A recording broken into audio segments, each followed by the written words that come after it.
বাংলাদেশের রাজধানী ঢাকার উত্তরায় আপনারা লক্ষ্য করেছেন যে মর্মান্তিক ভয়াবহ বিমান বিধ্বস্ত হয়েছে।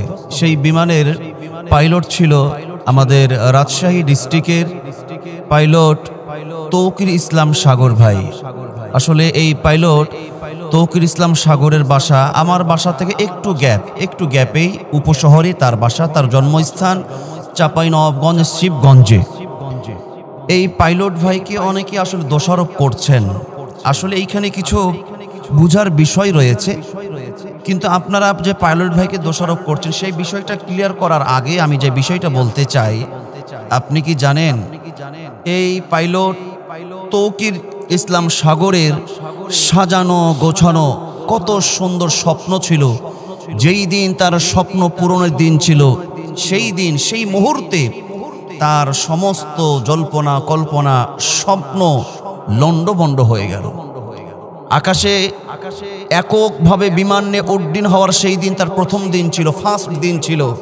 পরিবার পিতামাতার কাছে দোয়া চেয়ে, সেইভাবে তার ওস্তাদদের কাছে শিক্ষকদের কাছে দোয়া চেয়ে, প্রশিক্ষকদের কাছে দোয়া চেয়ে যে উড্ডীন হয়েছে।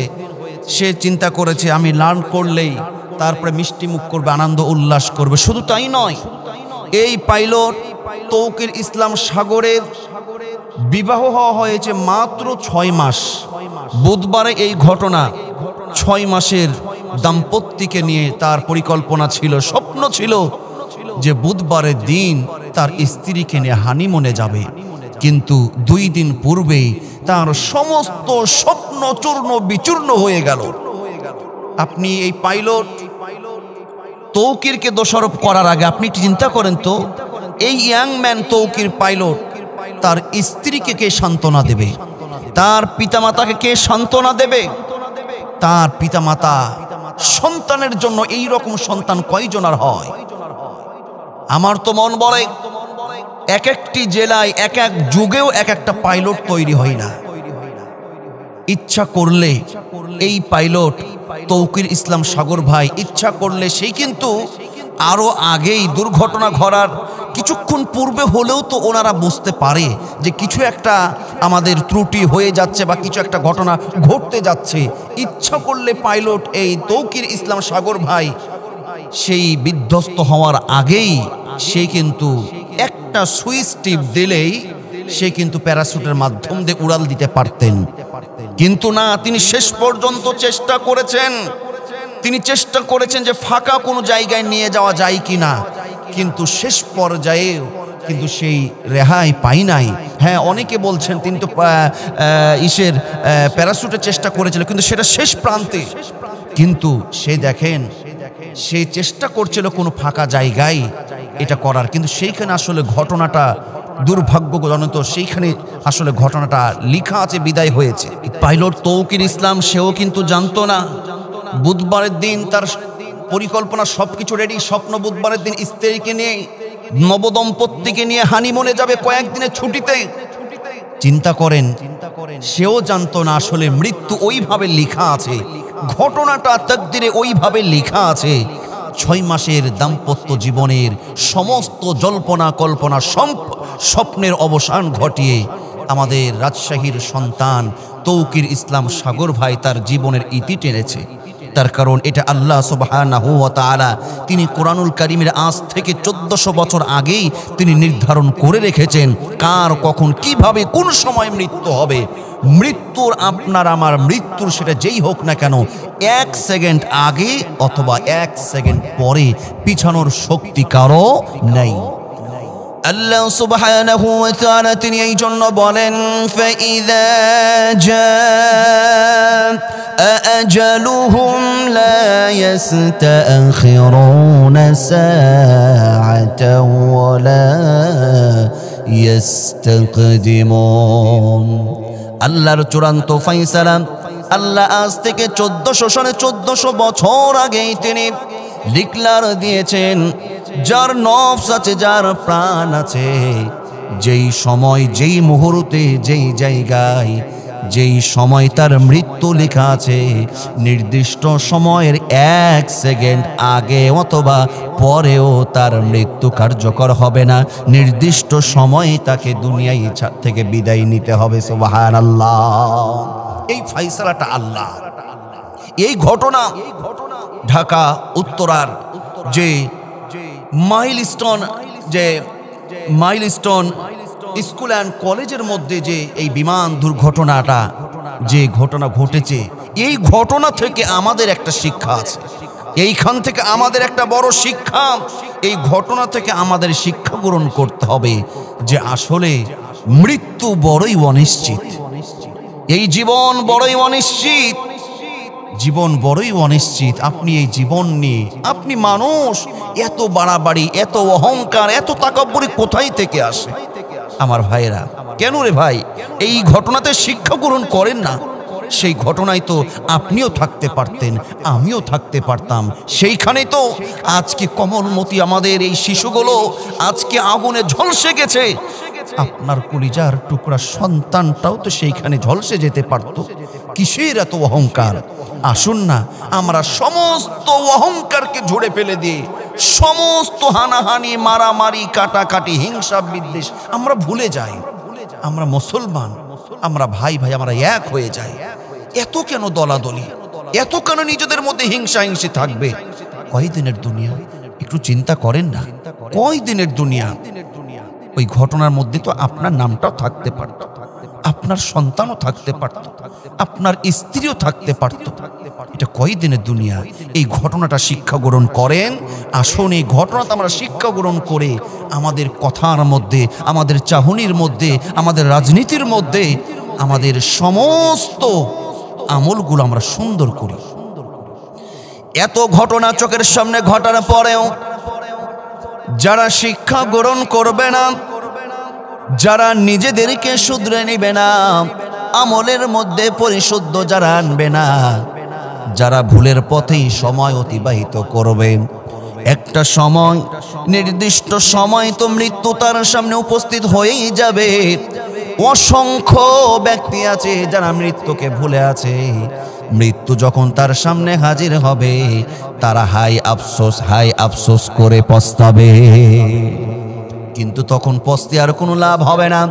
কোরআনুল কারীম সূরাতুল মুনাফিকুনের 10 নম্বর আয়াতে আল্লাহ বলেন, ওয়াআনফিকু মিম্মা রাযাকনাকুম মিন ক্বাবলি আন ইয়াতিয়া আহাদাকুমুল মাউত। অসংখ্য ব্যক্তি আছে যারা পথ ভোলা, সঠিক পথে চলে না, নামাজ নাই, কালাম নাই, শুধু হিংসা হিংসি, মারামারি, গীবত গিল্লাই ব্যস্ত। আল্লাহর কথা স্মরণ যাদের নাই, তাদের সামনে যখন মৃত্যু হাজির হয়ে যাবে, তখন তারা বলবে আফসোস করে, ফায়াকুল রাব্বি লাউলা, রব আমার প্রতিপালক, লাউলা আখরতানি ইলা আজালিন করিব ফাআসাদদাক ওয়া আকুম মিনাস সালিহিন। ও আল্লাহ, তুমি আমার হায়াত শেষ করে দিও না, আমাকে এই মুহূর্তে নিয়ে নিও না, আমার প্রস্তুতি নাই, আমাকে আরেকটু অবকাশ দাও, আমার হায়াতটা তুমি আরেকটু লম্বা করে দাও, আমি আমার অর্থ রিজিক গুলো ইসলামের জন্য, দিনের জন্য, তোমার সন্তুষ্টর জন্য ব্যয় করব, এবং ফাআসাদদাক ওয়া আকুম মিনাস সালিহিন, এবং আমি নেক কাজ করব, ভালো কাজ করব, ভালো মানুষদের অন্তর্ভুক্ত হয়ে যাব। তারা মৃত্যু দেখে আফসোস করবে, আল্লাহকে বলবে, আল্লাহ আমাকে আর একটু সময় দাও। কাউকে নির্দিষ্ট সময় থেকে 1 মুহূর্ত, 1 সেকেন্ড সময় দেবেন না। সেই কথাও সূরা মুনাফিকুনের শেষ আয়াত 28 নম্বর পারা 14 নম্বর পৃষ্ঠা শেষ আয়াত সূরা মুনাফিকুনের 11 নম্বর আয়াতে আল্লাহ বলেন, ওয়ালাই ইউআখিরাল্লাহু নাফসান ইযা জাআ আজালুহা ওয়াল্লাহু খাবীরুম বিমা তা'মালুন।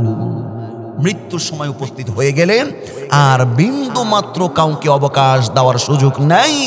সেই সময় তাকে বিদায় নিতে হবে। আপনি কি আমল করছেন, আপনি আমি কি আমল করছি না করছি, আল্লাহ বলছেন আল্লাহু খবীরুম বিমা তা'মালুন। ওই আল্লাহ সুবহানাহু ওয়া তাআলা সব কিছুর জ্ঞান রাখেন। আল্লাহু আকবার। এই জন্যই মৃত্যু থেকে আমাদের শিক্ষা নেওয়া দরকার। রাজধানী ঢাকার এই বিধ্বস্ত ভয়াবহ বিমান দুর্ঘটনা থেকে আমাদের শিক্ষা নেওয়া দরকার। আজকে বলছিলাম পাইলট তৌকিরের বাড়িতে আজকে হাহাকার চলছে। এই রকম শত শত বাড়িতে আজকে আত্মনাদ চলছে। অনেকে নিহত হয়েছে, অনেক কোমলমতি শিক্ষার্থী নিহত হয়েছে, আবার অনেকে হাসপাতালে কাতরাচ্ছে, অনেকে আফসোস করছে, হাই রে হাই কি একটা হয়ে গেল। আপনার আমার যে কোনো মুহূর্তে মৃত্যু এসে যেতে পারে, কবরে চলে যেতে পারে। এই জন্য আপনার আমার জন্য একটা বড় শিক্ষা হলো মৃত্যুর কথা ধারণ রেখে আল্লাহর পথে জীবন অতিবাহিত করা। তার কারণ আজ অথবা কাল এই দালান কোটা জায়গা জমি বাড়ি গাড়ি ছেড়ে মাটির বাড়ি কবরে যেতে হবে। একদিন মাটির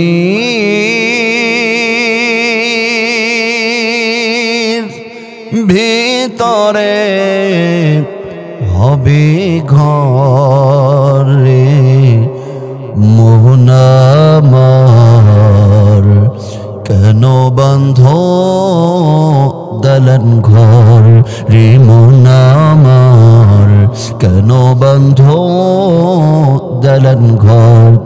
একদিন মাটির